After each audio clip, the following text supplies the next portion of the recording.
Bom dia a todos. Então, é um grande prazer apresentar essas pessoas que estão colaborando conosco nesse primeiro evento aqui do Ministério Público, né, destinado a enfrentar o tema da LGBTQIA+, fobia, né, e justamente no dia em que se comemora o orgulho gay. Eu estou aqui com o Leonardo Menin, que é o colega que assumiu, né, o novo Centro de Apoio Operacional dos Direitos Humanos e de Proteção aos Vulneráveis, recém-criado pela atual administração, e certamente que vai agregar muito em relação a essa temática da LGBT-fobia. Estamos aqui também presencialmente com a Glória Cristal, né, que é a secretária adjunta de Direitos Humanos em Porto Alegre, atual coordenadora e diretora interina do Departamento de Diversidade Sexual do Estado do Rio Grande do Sul, e demais colegas que serão apresentados. Então, esperamos ter uma manhã excelente, frutífera, né, que realmente fomente os colegas a uma atuação mais incisiva em relação a esses crimes de ódio, a essas práticas, né, que em nada engrandecem a nossa sociedade. Então, eu passo a palavra ao Leonardo. Obrigado, Ana. Bom dia a todos os presentes aqui, bom dia, Glória, bom dia, Ana, bom dia aos colegas que estão, a Márcia e o Rafael, que estão online, e a todas as pessoas que estão nos acompanhando, né, virtualmente também. Para nós, do Centro de Apoio dos Direitos Humanos, é uma grande alegria, um grande orgulho também recebermos pessoas tão importantes como vocês nesse dia, para marcar um dia de visibilidade, um dia de orgulho, um dia de luta com bastante alegria, como tu nos dizia, né? Dessas questões tão importantes que são as questões relativas à LGBTQIA+, fobia e aos direitos dessa população. Então, inicialmente eu vou apresentar, a Glória foi apresentada então pela Ana, e eu vou apresentar a Márcia e o Rafael, que estão aqui presentes. A Márcia Teixeira é nossa colega promotora de Justiça e Direitos Humanos lá da Bahia, de Salvador. Ela é mestre em Ciências Sociais pela UFBA, especialista em Direitos Humanos pela UNEB, especialista em Violência e Impactos de Saúde pela Fiocruz, conselheira do Conselho Nacional de Direitos Humanos, CNDH, na gestão 2020-2024, foi condecorada com a Medalha Nacional de Acesso à Justiça em 2014, condecorada com a Comenda Maria Quitéria em 2018, Prêmio Chica Manicongo em 2023. Ela é promotora de justiça em defesa dos direitos das pessoas LGBT+, e combate à LGBTfobia, da primeira Promotoria de Direitos Humanos do Ministério Público da Bahia, que é a primeira promotoria especializada do Brasil, e a Márcia vai nos contar sobre essa experiência mais adiante. Bom dia, Márcia. E agora eu vou apresentar também o Rafael, então, Oswaldo Machado Moura, que é o nosso colega lá do Paraná. Rafael, ele é promotor de justiça e doutor e mestre em Direito na linha de pesquisa Justiça, Democracia e Direitos Humanos, pelo PPGD da PUC Paraná. Tem desenvolvido pesquisas sobre o diálogo entre o sistema doméstico de justiça brasileiro e o sistema interamericano de direitos humanos. Foi professor de Direito na Faculdade do Norte Pioneiro.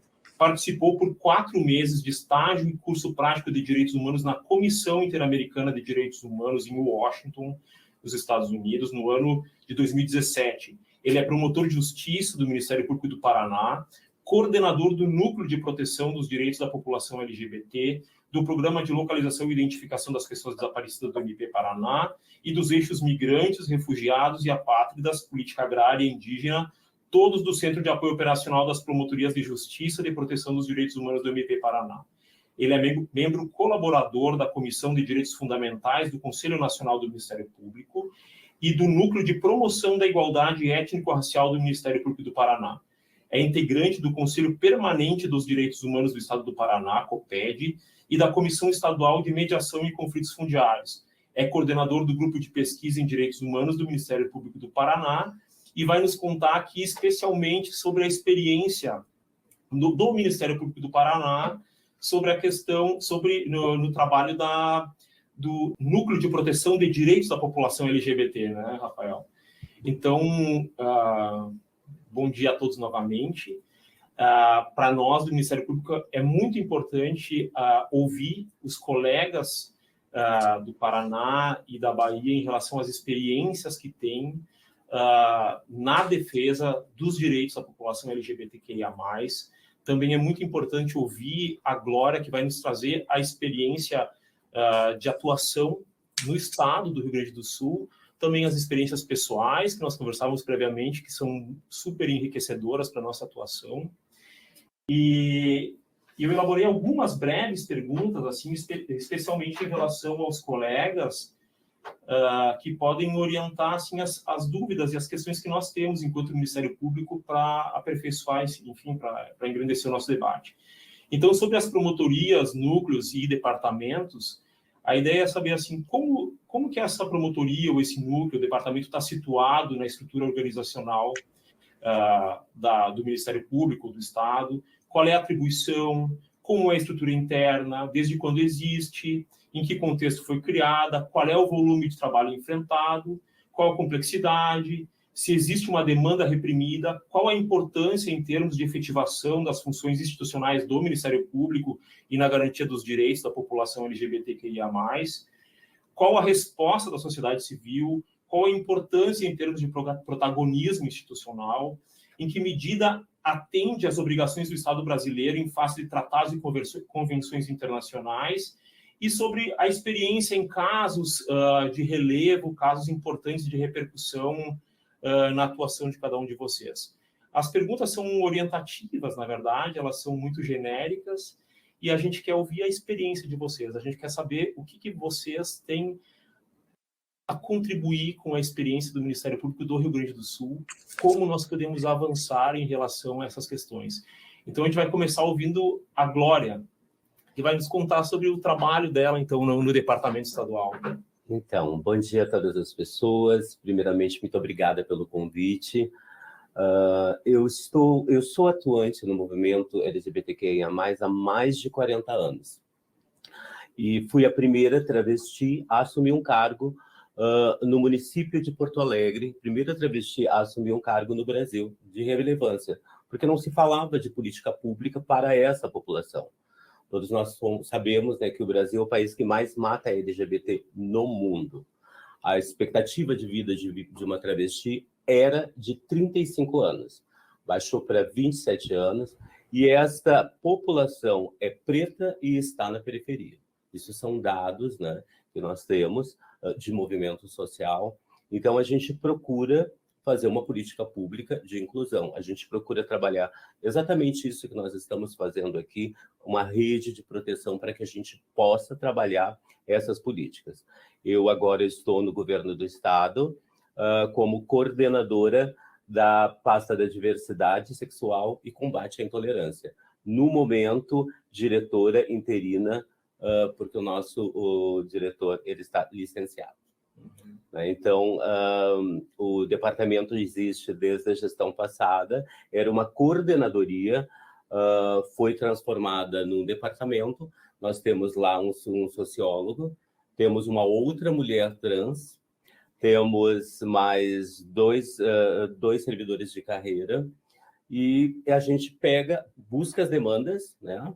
E, às vezes, não temos braços para tanto, né? Porque é muita demanda. Afinal de contas, a gente cuida dessa política pública de inclusão no estado do Rio Grande do Sul. E a gente recebe também muita denúncia de violação de direito humano. Então, a gente costuma também ser um órgão fiscalizador, né, dessas questões. Sim. Glória, nós estávamos conversando previamente aqui ao início, né? E tu estava me contando sobre a tua experiência pessoal em relação ao sistema de justiça, né, que num tempo de 30 anos, mais ou menos, a experiência com as delegacias de polícia de costumes, que elas enfim, prendiam e violavam direitos com base na lei das contravenções penais, especialmente da população trans, né, se transformou num espaço de tempo relativamente curto, mas que demanda ainda muito avanço, numa relação de institucionalidade protetiva, né? Então, nós temos uma primeira delegacia de combate à intolerância no Estado, né? Eu te encontrei na posse da delegada. Isso. Como é que é isso, Glória, para ti? Então, eu gostaria muito de falar dessa experiência minha, né? Então, eu venho de uma época que existia uma delegacia que chamava-se Delegacia dos Costumes, aqui em Porto Alegre. E eu sou oriunda da arte, então nós saíamos de uma boate para outra para fazer show. E geralmente nós íamos produzidas. No meio do caminho, passava o camburão, né? E colocava todas nós lá para dentro daquele camburão e nos levava lá para essa delegacia dos costumes. E lá nós sofrimos todo tipo de violência, né? A violência física, a violência psicológica, e éramos largadas em um lugar ermo para que voltássemos para nossas casas. Então, isso é claro que foi uma situação traumática para todas nós que passamos por isso. Passaram-se os anos, né? Eu me vejo dentro de uma delegacia que me acolhe. Isso, para mim, como no dia foi muito emocionante, né? Estar fazendo uma fala como gestora dentro de um sistema que me protege, e juntamente com Marcele Malta, que foi a primeira ativista travesti de Porto Alegre do movimento, e eu fui seguindo os passos dela, foi muito emocionante, porque eu me senti pela primeira vez protegida, com o direito, exercendo o direito de ser quem eu sou. No meio do caminho, passa um filme na cabeça da gente, eu não sei explicar para vocês, mas no meio do caminho, muitas de nós tombaram, com certeza, muitas de nós não conseguiram chegar até aqui. Para ver, eu sempre digo, a gente avançou, nós avançamos sim, nós temos é uma rede de proteção, a gente precisa disso. O Brasil é um país homo-lesbo-transfóbico, mas também existem avanços, justamente porque existem essas redes de proteção, e a gente precisa para poder... Nós temos o direito de estarmos inserida no mercado de trabalho. Por exemplo, a gente fala hoje em dia, a mão de obra trans é a menos aproveitada que existe. Inserir a população trans no mercado de trabalho é difícil. Nós, governo do Estado, estamos conseguindo fazer. Então, dentro do serviço público, nas empresas privadas também, são avanços. É claro que a gente precisa avançar muito mais, mas nesse dia específico da posse da delegada Tatiana foi maravilhoso, porque foi a única vez, eu estou com 58 anos, que eu disse, meu Deus, eu agora posso dizer que valeu a pena toda a caminhada. Certo, eu testemunhei o teu abraço na Marcele Malta, foi muito emocionante mesmo naquele momento. Então, eu queria que tu dissesse para a gente quais são as demandas que tu acolhe mais no departamento. São demandas relativas à inclusão no mercado de trabalho, são na área da saúde, são diversas. Nos situa assim nessas demandas, por favor. A pauta LGBT é uma pauta que ela é transversal. Então, a gente trabalha com a transversalidade na área da saúde, educação, empregabilidade. Por exemplo, nós estamos tendo o projeto Transcidadania, né, que trabalha com a inclusão de população trans no mercado de trabalho. Na área da saúde, nós temos os ambulatórios trans que estão sendo criados, nós já temos 3, um em Canoas, um em Santa Maria e outro em Rio Grande. Então, essa transversalidade é necessária para que a gente possa subir, construir essas políticas públicas. Mas o que a gente mais foca é no mercado de trabalho. Sim. Mercado de trabalho, porque a gente precisa gerar renda, a gente precisa pagar aluguel, ter a sua casa, a sua alimentação, a gente precisa disso. Então, é uma das pautas que a gente abraça bastante e trabalha com essa transversalidade. Essa é uma pauta que gera autonomia e garantia de outros direitos através da autonomia, eu acredito. Na verdade, eu acredito que na vida de qualquer pessoa, independente de ser ou não travesti, para ter a sua autonomia, a gente tem que ter um trabalho, né? A partir daí, a gente consegue estar em todos os lugares. Certo. Bom, da nossa parte, do Ministério Público, do Centro de Apoio de Direitos Humanos, a gente está sempre de portas abertas para vocês. O governo do Estado e as organizações sociais podem nos procurar sempre que precisarem. Eu acho que é muito importante a gente formar essas redes, como tu estava dizendo, de proteção de direitos. Né? Extremamente importante, sempre foi importante, sempre, o Ministério Público sempre esteve conosco, né? Sempre fez parte dessa rede de proteção. Sim. Porque é impossível, eu digo, é impossível fazer uma política pública sem escutar os movimentos sociais, sem escutar essa demanda que se tem a gente. A política pública ela é construída não porque nós pensamos, olha, a gente tem que fazer isso, a gente busca essa demanda, a gente busca essa rede de apoio, e através dessa rede de apoio a gente vê a necessidade, e a partir dali a gente começa a construir essa política pública. Tá bem, muito obrigado, então, pela tua fala, muito importante. Obrigado. E a gente continua conversando, mas agora a gente vai ouvir, então, a nossa colega da Bahia, a doutora Márcia, promotora da primeira promotoria especializada no combate à LGBTfobia. Márcia, nos conta exatamente o nome dessa promotoria, para que eu não sei se eu acertei no nome. Nos conta sobre o protagonismo dela, sobre a tua experiência, como isso repercutiu na comunidade, enfim, contribui aqui com o Ministério Público Gaúcho com a tua experiência. O que tu pode nos contar a respeito? Bom dia, Márcia. Bom dia. Eu quero desde já agradecer o convite ao colega Leonardo. É um prazer estar aqui com o Rafael, com a Glória Cristal e com os colegas do Ministério Público do Rio Grande do Sul. Eu vou retroagir um pouquinho a promotoria que foi a Ana, que ainda está aí também, né, com a gente. Então, que é a coordenadora do CEAF. Eu vou retroagir só um pouquinho para dizer que, em 2006, eu assumi a coordenação de um grupo de atuação especial em defesa da mulher e pela busca muito grande de mulheres lésbicas, bissexuais e travestis e transexuais. Em 2014, passa a ser defesa das mulheres e da população LGBT.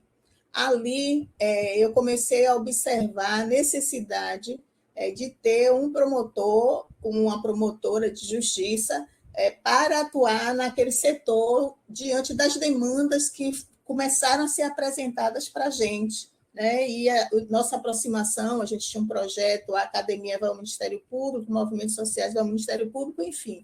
Isso foi encaminhado para a Procuradora-Geral à época, que foi encaminhado para o órgão especial, e a procuradora que fez todo o recorte, né, os estudos das modificações da promotoria, ela coloca na primeira promotoria de direitos humanos 4 cargos de promotora, onde tem a defesa das mulheres, a defesa...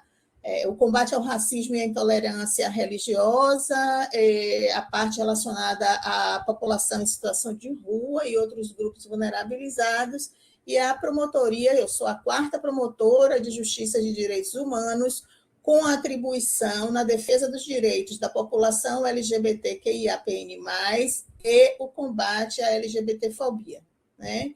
Então, quando nós chegamos em março de 2021, já com todos os direitos, né, conquistados aí nos últimos 10, 12 anos, todos através dos tribunais superiores, em especial o STF, nós começamos a trabalhar no sentido de visibilizar a promotoria tanto para dentro quanto para fora, conversando com as universidades, com os movimentos sociais, com os movimentos que são da Bahia, que são desde sempre, né? Glória, o GGB, a ANTRA, né? Que é o Grupo Gay da Bahia, a Associação das Mulheres Travestis e Transsexuais, enfim. E ficamos conhecidas, né, como promotora LGBT, e aí eu faço um parêntese, que uma intenção, eu que era mais antiga na época para remoção, eu escolhi justamente essa promotoria por conta das dificuldades internas e externas de termos uma promotoria específica, sendo a primeira promotoria do Brasil. Né? E eu sou uma mulher heterossexual, sou casada, tenho 2 filhas, como diz aqui o Luiz Motti, o Marcelo e a Keila Simpson, eu sou uma aliada, né, da comunidade LGBT+, e, enfim, a gente começa a fazer esse trabalho. No primeiro ano, né, de 2021, o objetivo era conhecer mais ainda, me aproximar dos equipamentos que estavam disponíveis, fortalecer alguns, tentar retornar outros que tinham sido extintos pelo governo do Estado, pela Prefeitura Municipal, e aí essa busca por fortalecer essas instituições, ela foi muito importante e significativa, né? Nós passamos a ter um centro de referência estadual, né, que é o CPDD, que tem mais de 30 profissionais, que viaja pelo interior, enfim, uma série de coisas. E o projeto, a promotoria, ela está vinculada, né, ao objetivo estratégico, que é garantir a transversalidade dos direitos fundamentais em toda a atividade ministerial. Então, esse foi um outro trabalho, convocar aí os colegas de outras áreas para se aproximar da necessidade das demandas dos direitos das pessoas LGBT. Então, hoje, nós trabalhamos conjuntamente com os colegas da área da saúde, da área criminal, da área da educação, das áreas diversas de direitos humanos, enfim, da segurança pública. Então, nós estamos com essa transversalidade dentro da nossa instituição, o que tem sido muito rico. E dentro do programa estratégico do MP, o enfrentamento da discriminação de gênero, raça social, religiosa, orientação sexual e outros, né? Com essa experiência do primeiro ano, do primeiro semestre, no segundo semestre nós começamos a desenhar o que nós chamamos hoje de o projeto MP Mais Diverso. Esse projeto MP Mais Diverso é justamente o desenho que a gente tinha pensado quando solicitamos a criação dessa promotoria e na nossa justificativa, né? Que é a nossa aproximação com a sociedade civil, organizações sociais e academia, levar o conhecimento sobre os direitos LGBT+, né? Formação de grupo de estudos sobre a temática. Nós temos um grupo de estudos ligado ao CEAF, que inclusive tem o nome desse projeto, MP Mais Diverso, atender as vítimas. Então, nós atendemos as vítimas e ou seus familiares em relação aos crimes e às violências, né, LGBT das mais diversas, e aí aqui eu já dou um spoiler, né, que está no fim os dados, mas assim, nos últimos 2 anos nós tivemos uma média de 486 procedimentos instaurados, 367 retificações de nascimento para adequação de nome e gênero através de mutirões realizados por nossa promotoria, e assim, além de 30 denúncias que foram oferecidas. Nesses 480 procedimentos, cerca de 64% deles está relacionado a violências, então, a violências LGBT-fóbicas e etc., mas estão em curso ou como procedimento administrativo ou como PIC, que são as violências institucionais, que são imensas, né? Na saúde, acesso a banheiro, nas escolas, a não utilização de nome social nas escolas de ensino médio, que nós atuamos junto com as colegas da infância. Então, tem esse atendimento e o monitoramento das políticas públicas e institucionais, a adequação do nosso sistema IDEA com as necessidades que nós precisamos para poder registrar e termos transparência nessas informações, né, tanto nossa quanto dos colegas, né? E cada eixo desse, nós estabelecemos entregas, tarefas e os resultados, né? Os valores desse projeto é resolutividade, inovação e transparência, né? Nós temos algumas ações, a ação que chama Fale com a Promotora, que todas as sextas-feiras eu fico com o celular para atender pessoalmente a quem quiser falar comigo enquanto vítima ou parentes de vítima ou para a orientação, fala diretamente comigo.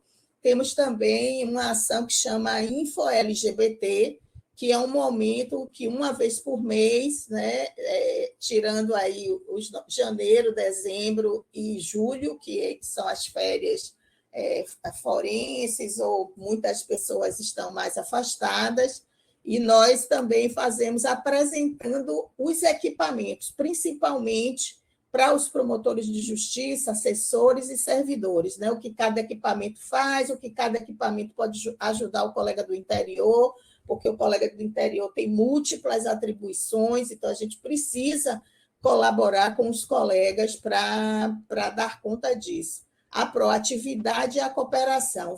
Várias parcerias que a gente fez e está em curso com o Tribunal de Justiça, a Corregedoria, universidades, as secretarias de saúde, os centros de referência municipal e estadual. Então, essa proximidade tem facilitado o fluxo e, esse ano, nós estamos tentando construir fluxos para que fique mais fácil de se ver, principalmente os colegas que vão chegar, porque eu não vou ser promotora o resto da minha vida, por óbvio, né?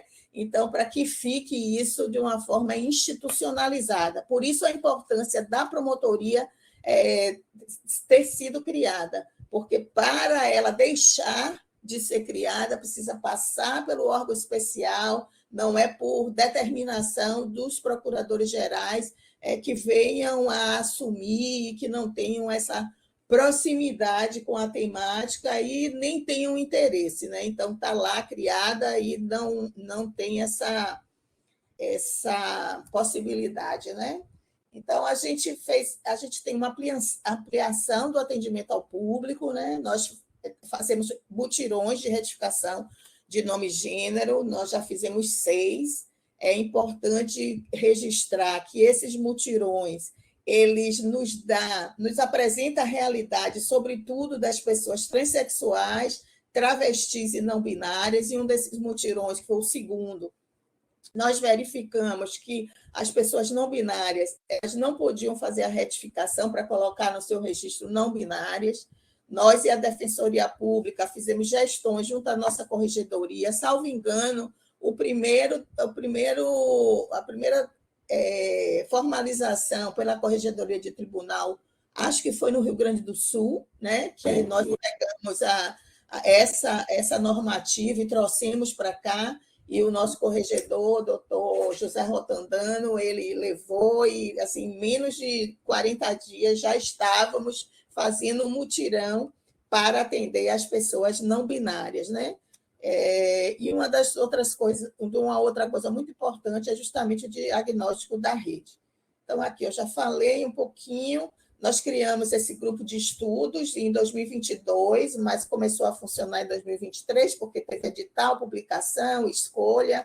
Nós tivemos 33 pessoas que se inscreveram, né, nesse grupo, entre promotores, servidores e pesquisadores, né? Nós temos pesquisadores de São Paulo, do Rio de Janeiro, da Universidade Federal da Bahia, e nós temos subtemas, né, nesse grupo, a exemplo de LGBTfobia, as violências institucionais, as velhices, né, e as pessoas idosas LGBT, né, Glória, que é um problema enorme, que nós não temos ILPIs que aceitam, não temos unidades de acolhimento usuais para atender também as pessoas em situação de rua. Então, nós estamos trabalhando, pesquisando sobre essas temáticas, né? Dentro dessa lógica também, nós criamos um grupo de trabalho, que é Saúde TT, né? Saúde trans, né? Transsexuais e as travestis, que é integrado pelo MP, MPF, DPU, DPE da Bahia, Secretaria de Saúde do Estado, do município, grupos, os centros de referência e alguns estudiosos, pesquisadores convidados, onde nós tratamos especificamente da saúde da população transgêneras, inclusive das crianças e dos adolescentes. Tem sido muito importante por conta da necessidade da ampliação dos ambulatórios, para atender as crianças, os adolescentes e os adultos, cada um na sua perspectiva e com as suas técnicas para cada faixa etária, né? Porque é muito diferente o tratamento em relação à criança, para o adolescente, para o jovem adulto.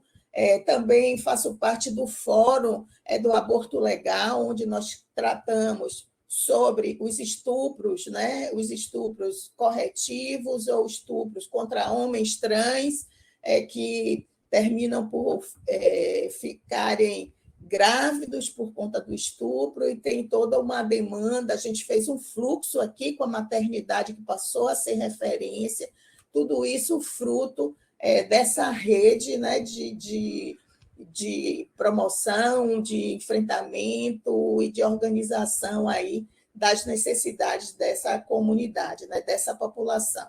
Então, aí são as fotos do primeiro balcão de retificação, aí é no shopping da Bahia, né?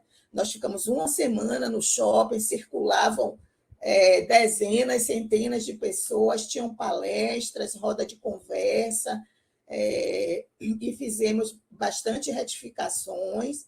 Aqui também foi um outro mutirão que aconteceu numa escola 360 graus do município, onde também atendemos pessoas, divulgamos cartilha e folder, é um material que a gente tem de compartilhamento de informações. Aqui é uma parceria com a Universidade Unifax, onde atendemos estudantes, né, para retificação, fizemos palestras, atendemos também mulheres do GAPA, né, que eram mulheres vivendo com HIV/AIDS, que foram 16 que foram encaminhadas também para a universidade. Temos uma parceria com a Unijorge, isso já foi em 2022. Temos parceria com a Mães pela Diversidade, Mães do Arco-Íris, Mães da Resistência. Fazemos encontros aos sábados com essas mães, e fizemos aí também, que eu mencionei, o protocolo de atendimento a homens trans que estão em estado de gestação, né? Aqui foi uma outra também ação que teve casamento coletivo. A gente já fez 2 casamentos aqui, desde a promotoria. Aqui somos nós, dentro da Defensoria Pública, que nós temos uma parceria maravilhosa com o Grupo de Direitos Humanos da Defensoria. Aí sou eu falando para os novos defensores que fizeram um experimento de atendimento nesse mutirão, que foi tanto para retificação como para atendimento à saúde, o acesso à saúde.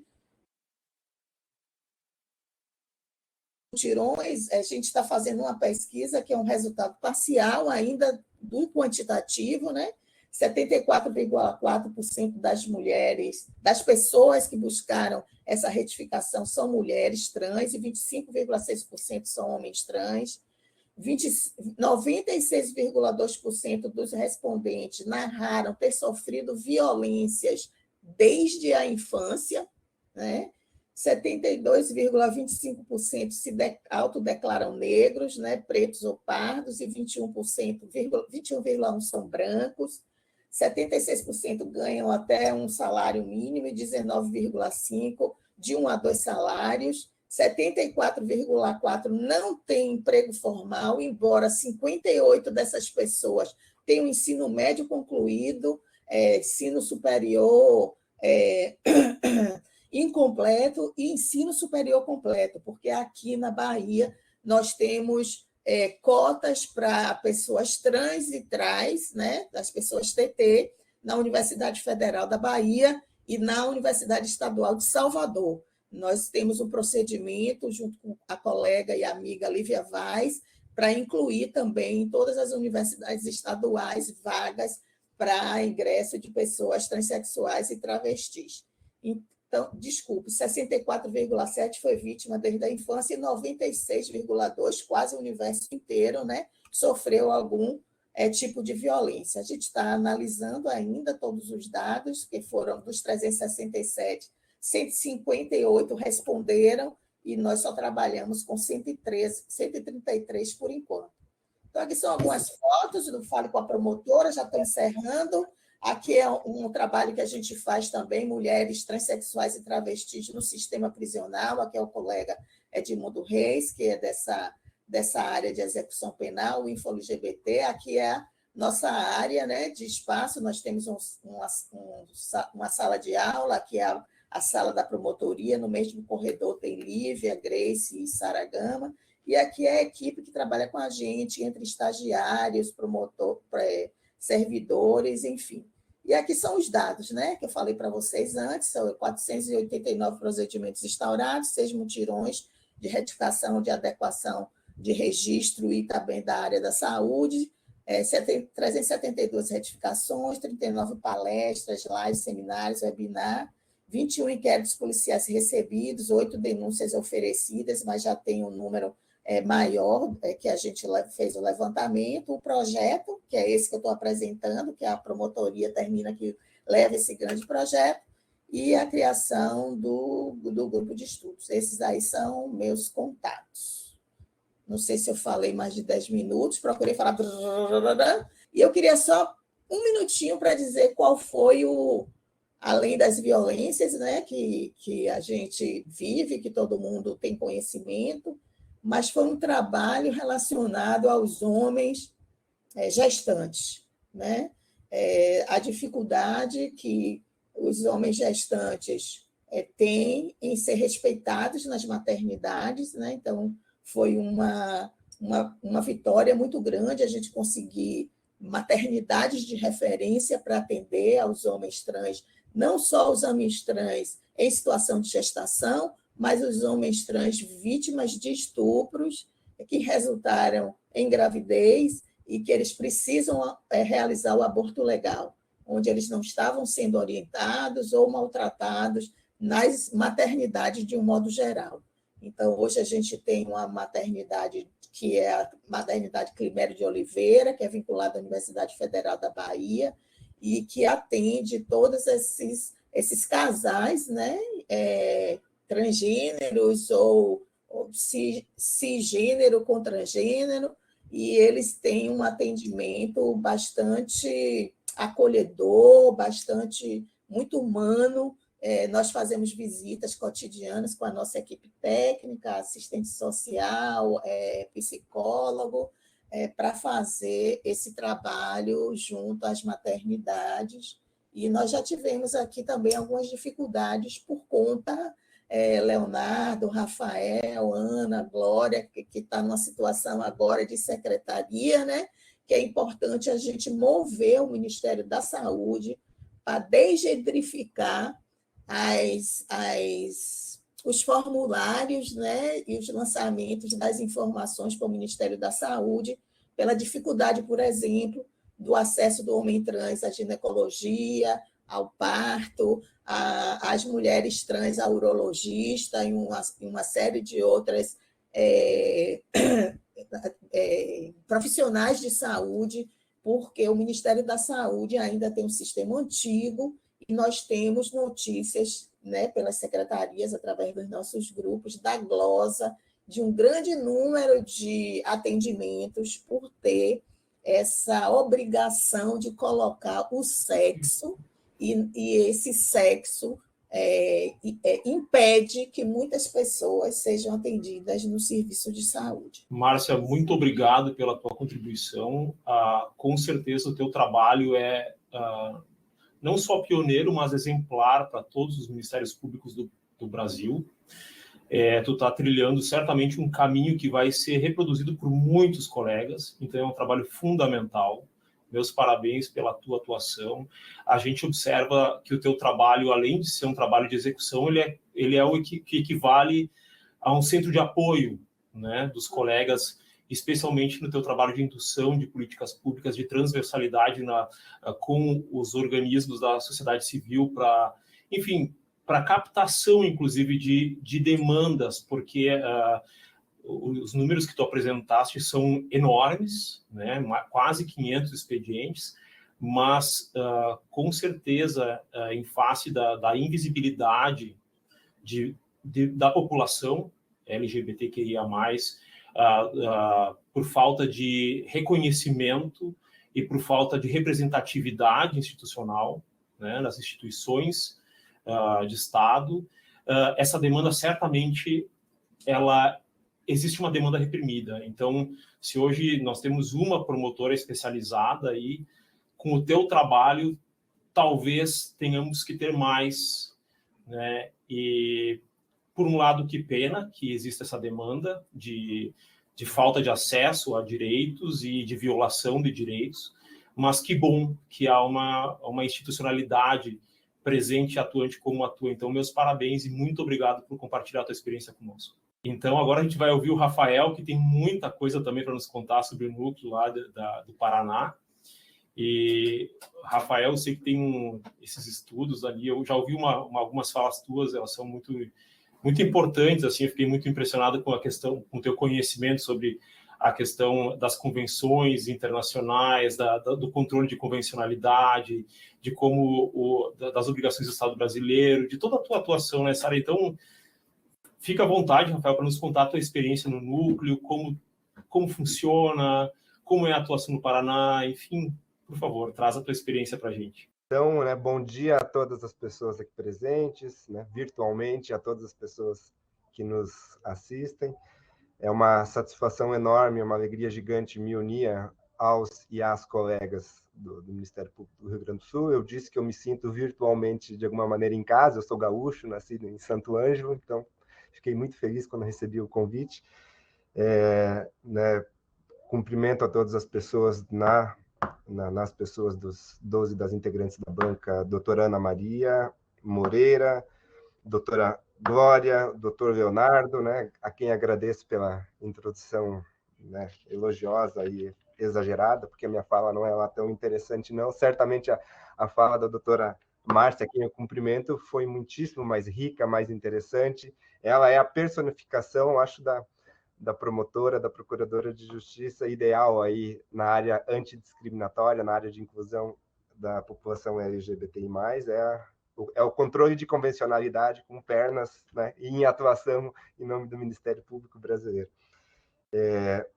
Muito feliz por estar aqui com vocês no Dia Internacional do Orgulho LGBTI+, data importantíssima, data que funciona como mais uma ação afirmativa no sentido cultural, e eu já aproveito essa deixa para dizer que a LGBTfobia, a discriminação, né, a intolerância contra a população LGBTI+, ela tem uma faceta profunda, ela tem uma face profunda, ela tem raízes no plano cultural, né? Ela não se opera apenas em atos últimos, em atos visíveis de intolerância, né, de crimes, de homicídios, feminicídios, de lesões corporais, de crimes, né, de racismo em sentido amplo, mas opera numa dimensão mais profunda e mais difícil de a gente atingir, principalmente atingir com a atuação tradicional, com a nossa atuação funcional no plano individual, criminal, persecução penal, de investigação,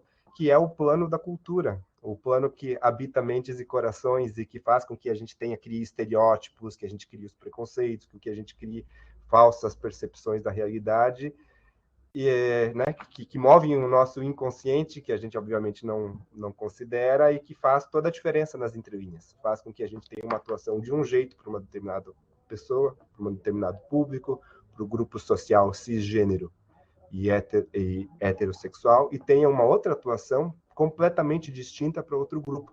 Eu até brincava antes aqui com os colegas, dizendo que colegas por vezes rigorosos, né, implacáveis no crime, com toda razão, né, diante de determinados crimes, diante de provas e tudo mais, o Ministério Público tem que fazer a defesa, sobretudo, da vítima, mas os mesmos colegas, por vezes, não são tão implacáveis, se tornam, entre aspas, garantistas, né, de maneira mágica, quando estão diante de crimes praticados contra grupos vulnerabilizados, em especial contra a população LGBTI+.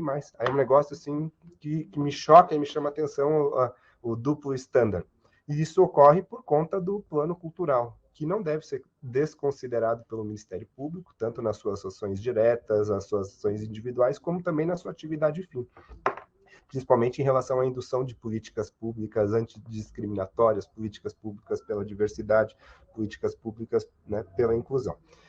Fora isso, uma outra coisa que eu gostaria, né, uma outra observação que eu gostaria de fazer já de início, é a de que, quando se fala em direitos da população LGBTI+, quando se fala na criação de centros especializados, aqui no nosso caso do Paraná, de núcleo de proteção aos direitos da população LGBTI+, a gente não está falando de privilégios. Não se pretende a criação de direitos específicos para a população LGBT+, para colocá-la num patamar de superioridade, para garantir a ela uma situação favorável, né, sem fundamento, sem nenhuma explicação racional, que a beneficie em comparação aos demais grupos sociais, em comparação aos 90% da população que não se encaixa na população LGBT+. E esse, infelizmente, é um argumento né, no qual muita gente acredita. Não, você está criando privilégios, aqui a lei é para todos, aqui o tratamento é igual, né? Duralex, Sedlex, a gente vai aplicar a lei para todo mundo, mas não.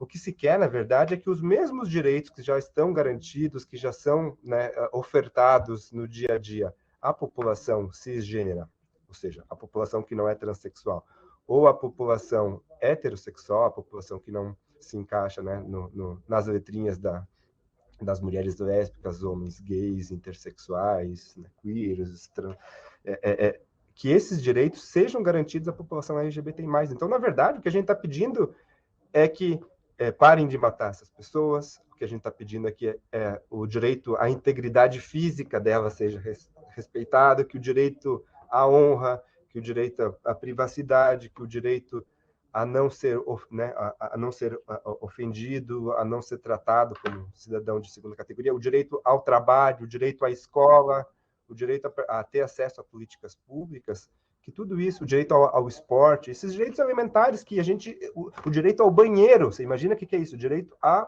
acessar um banheiro, direitos que eu, enquanto um homem cisgênero, um homem heterossexual, nem penso, eu exerço isso desde sempre. Para mim é algo natural, é um dado na natureza, eu nem faço como transpiro. Eu tenho o direito de sair de mãos dadas com uma namorada, com uma esposa, numa boa. Isso é aceito. Agora, tem gente que não consegue exercer seu afeto, não consegue exercer exatamente a mesma conduta, a mesma ação, sem ser importunado, sem ser ofendido, sem ficar ali naquele constrangimento. Então, o que se quer, na verdade, é uma coisa elementar, uma coisa básica, é dar o direito ao casamento, que já existe desde sempre, é dar direitos a que o seu nome atenda à sua identidade e expressão de gênero, que o seu nome não seja um xingamento, não seja um motivo para você ser tratado como um monstro, uma monstra na frente das outras pessoas, que você ser ridicularizado por conta do nome. Olha só, é uma coisa que não passa pela minha cabeça. Mas, infelizmente, é a realidade de milhões de pessoas. Então, mas aí você está querendo direito específico. Não, o que a gente quer são garantias peculiares, garantias adequadas, para fazer com que os direitos que já estão disponíveis, que já são acessados, que já são exercidos pela maior parte da população, o sejam também por esses grupos, né, discriminados e objetos de intolerância. Portanto, e ao Ministério Público. O que o Ministério Público tem a ver com isso? O Ministério Público, na Constituição, né, não preciso ensinar o padre a rezar missa, não estou aqui diante de promotores, procuradores de justiça, certamente muito mais especializados e versados em relação às atribuições do Ministério Público do que eu, mas acho que é importante a gente relembrar, óbvio, o Ministério Público, artigo 127, é o defensor da ordem jurídica. Ou seja, a gente não pode deixar que violações de direitos respeitos à ordem jurídica sejam praticados de maneira sistemática, de maneira tolerada, de maneira, inclusive, incentivada, até mesmo pelas instituições, por autoridades públicas, contra a população LGBTI+, e permanecer de braços cruzados.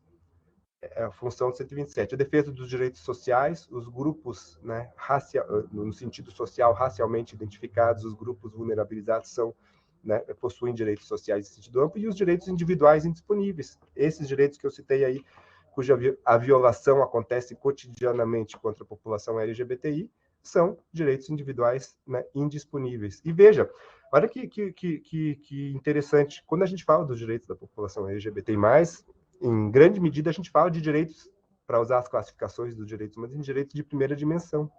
A gente fala de direitos de liberdade. Então, não se trata de guerra ideológica, político-partidária, se trata de tomar partido pela Constituição, pelos tratados de direitos humanos, a Constituição em sentido amplo. E mais, né, o artigo 129, é o inciso 1, que fala sobre atribuição do Ministério Público em relação ao exercício privativo da ação penal pública, e o inciso 2, que fala sobre o Ministério Público ter a função de zelar pelo efetivo respeito por parte dos poderes públicos e dos serviços públicos os serviços de relevância pública aos direitos humanos, aos direitos fundamentais, aos direitos previstos na Constituição. E está previsto na Constituição, desde o seu artigo 1º, o direito à não discriminação, o direito à igualdade.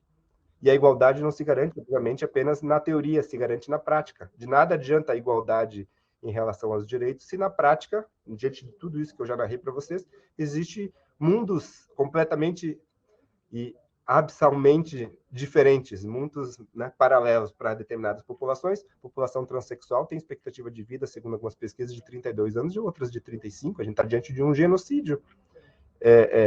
Como que a gente fala em igualdade diante de situações, de conjunturas fáticas tão diferentes?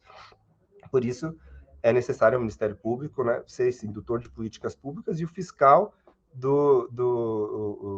permanente do Estado brasileiro, né, do poder público, em todas as suas esferas, em todos os seus poderes, a fim de evitar essas discriminações. Nesse sentido, a Constituição, né, é explícita, o direito internacional dos direitos humanos, o controle de convencionalidade tão celebrado atualmente e cada vez, né, de importância e cada vez mais importante, mais utilizado no dia a dia do sistema de justiça brasileiro, nos indica a igualdade e a não discriminação, previstas já no artigo 1º do Pacto dos Direitos Civis e Políticos do Sistema ONU, da Convenção Americana de Direitos Humanos, o artigo 1º, né, que fala que os direitos ali previstos têm que ser exercidos, os estados têm que exercê-los, aplicá-los sem qualquer tipo de discriminação por raça, cor, sexo. Sexo aí a gente pode interpretar orientação sexual ou qualquer outra motivação. E aí, Corte Interamericana, Comissão Interamericana, Ministério Público, né, do sistema interamericano, já tem farta jurisprudência consolidada, pacífica, no sentido de que essa outra condição, a primeira delas, são as categorias jurídicas de identidade e expressão de gênero e orientação sexual. Portanto, isso não é um tema de movimentos sociais, de academia, uma elucubração política e tal.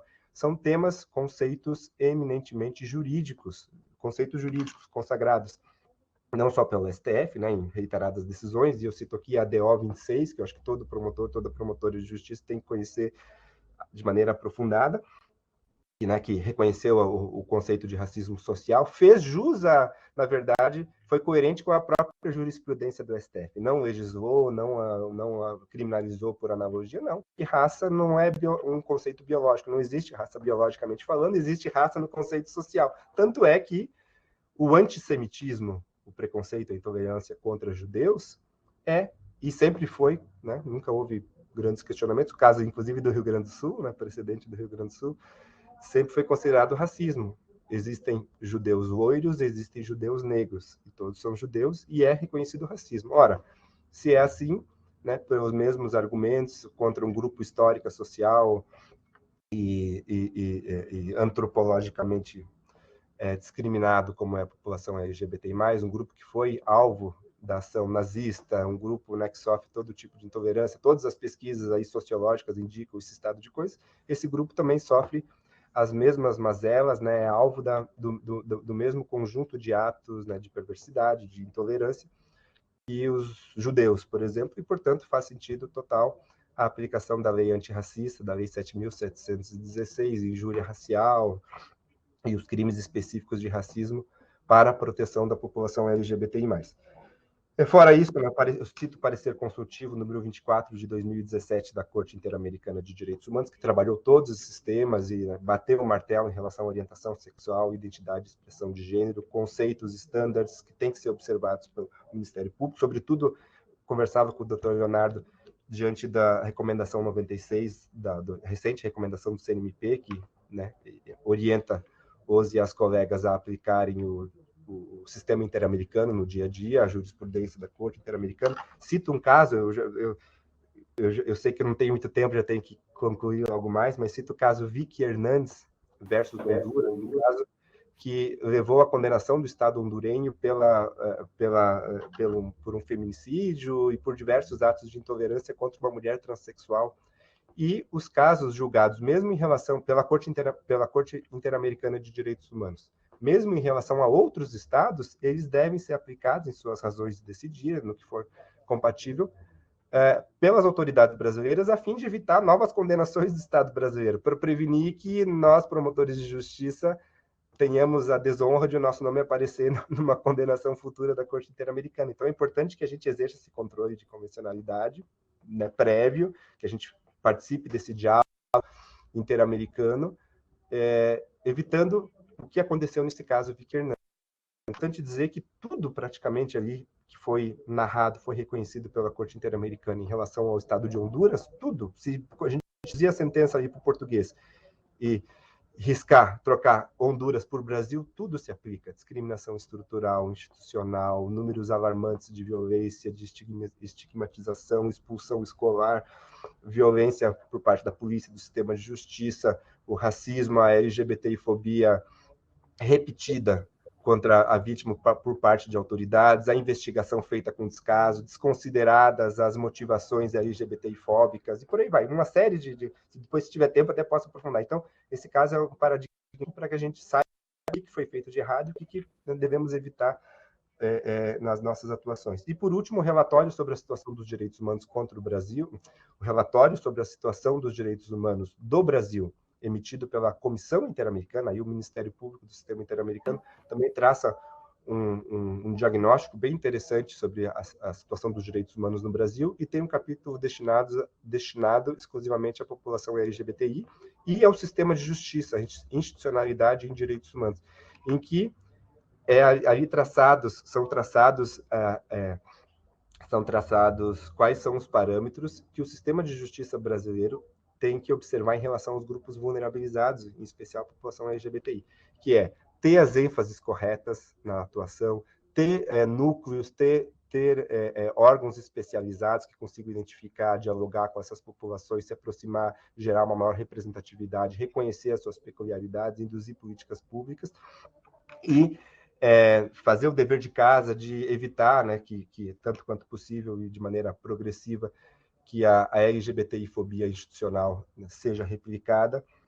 E, portanto, isso tudo vem ao encontro, né, de práticas, de iniciativas como essa aí do Ministério Público do Rio Grande do Sul, do Ministério Público da Bahia, do Ministério Público do Paraná, de criação de núcleos especializados, né, de proteção aos direitos da população LGBTI+. O que foi feito aqui no Ministério Público do Paraná em 2014, com o acolhimento de uma proposição do Conselho Nacional de Procuradores Gerais, né, do seu COPED, né, do seu Conselho ali de Direitos Humanos, e tem funções aqui, o núcleo não de execução, funções de direitos humanos, de centro de apoio, né, funções de assessoria, de monitoramento de políticas públicas incessante, de diálogo com os movimentos sociais. E aí a gente entra e a gente se aproxima um pouco do conceito de representatividade, que também é um conceito, inclusive, previsto expressamente agora em tratados internacionais de direitos humanos. Não tenho tempo aqui para aprofundar, mas é um conceito que não é mais acadêmico, uma coisa teórica. Representatividade importa, e o sistema de justiça, o Ministério Público em especial, tem que observar, tanto quanto possível, de maneira crescente, representatividade. Não temos pessoas transexuais no Ministério Público, nós temos uma aqui no centro de apoio, uma servidora e tal, ainda temos essa dificuldade. Temos que ter propostas para aumentar essa representatividade, e enquanto essa representatividade não chega, né, no seu nível adequado, temos que dialogar até ficarmos, né, temos que dialogar e ouvir até ficar rouco. Temos que dialogar, ganhar confiança, participar, ouvir as demandas, estar presente com os movimentos sociais, com as entidades de representação, com as lideranças, para que, né, a gente até brinca aqui que tem amigas aí do movimento trans, amigas do movimento de mulheres lésbicas, os grupos gays aqui, que são praticamente assessores nossos aqui, de tanta proximidade, tamanha sinergia que nós criamos. Então quer dizer que o Ministério Público virou um órgão, um movimento social, deixou de ser uma instituição institucional? Não, nós somos parceiros em relação ao cumprimento das funções do Ministério Público, em relação ao cumprimento dos direitos humanos. Agora, se vier uma demanda que não tem a ver, não encontre amparo na legalidade, que não encontre amparo nas nossas atribuições, obviamente nós nunca não somos e não seremos movimentos sociais. Mas é importante, como diz o sistema interamericano, seus estudiosos, que a gente crie uma comunidade prática de defesa de direitos humanos. E enquanto essa representatividade não chega a nível de excelência, e mesmo depois que chegar, é importante que a gente ouça os movimentos sociais, que a gente esteja em contato permanente, que a gente sinta esse pulsar aí, né? Sinta para onde a bola está indo, para que a gente acompanhar, porque aí as demandas chegam, o Ministério Público consegue ser mais, né, proativo, mais sério e mais eficiente, eficaz na sua atuação e evitar essas violações e promover políticas públicas. Falei já demais, né? Se tiver um tempo a mais, posso citar casos práticos, né? Dizer só que nós enviamos orientações, dialogamos, fornecemos esse apoio, né, de cooperação aos colegas, criamos teses, notas, ofícios circulares e projetos de lei LGBTI-fóbicos, infelizmente que não têm sido poucos. Buscamos intervir, não com ação direta de inconstitucionalidade prévia, porque não é possível, mas com ações posteriores ou até com notas técnicas, com esse monitoramento, esse diálogo permanente com o poder público.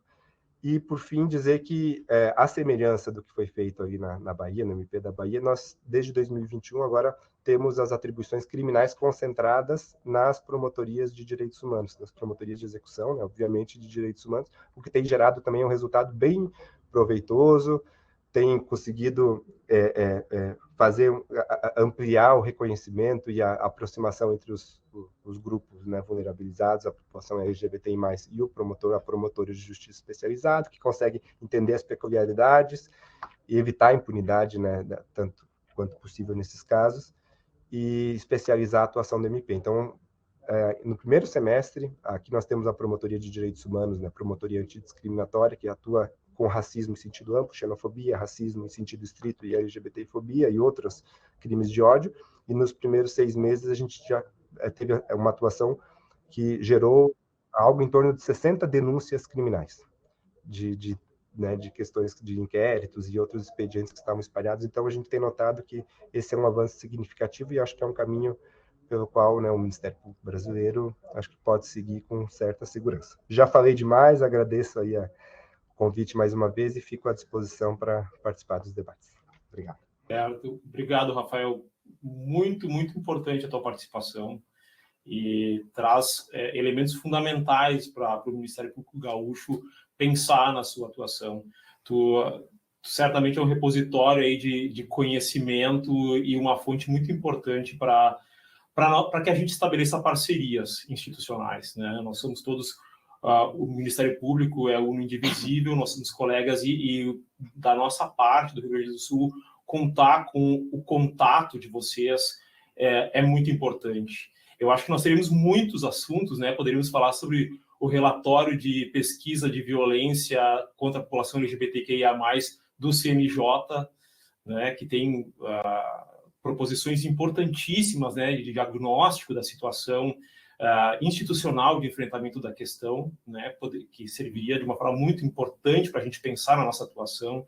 Poderíamos falar sobre o formulário Rogéria também, que eu vi pelos comentários que a Karen Neto nos assiste, a psicóloga forense que trabalhou efetivamente, né, aqui no Rio Grande do Sul, né, nessa questão.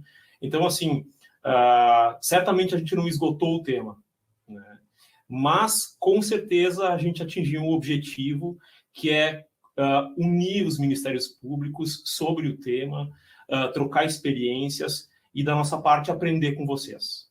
Então, muito obrigado, Rafael, pela participação, Márcia também, e a Glória especialmente, né, pela presença aqui com a gente, nos prestigiando. Obrigado. Acho que a Ana, se quiser.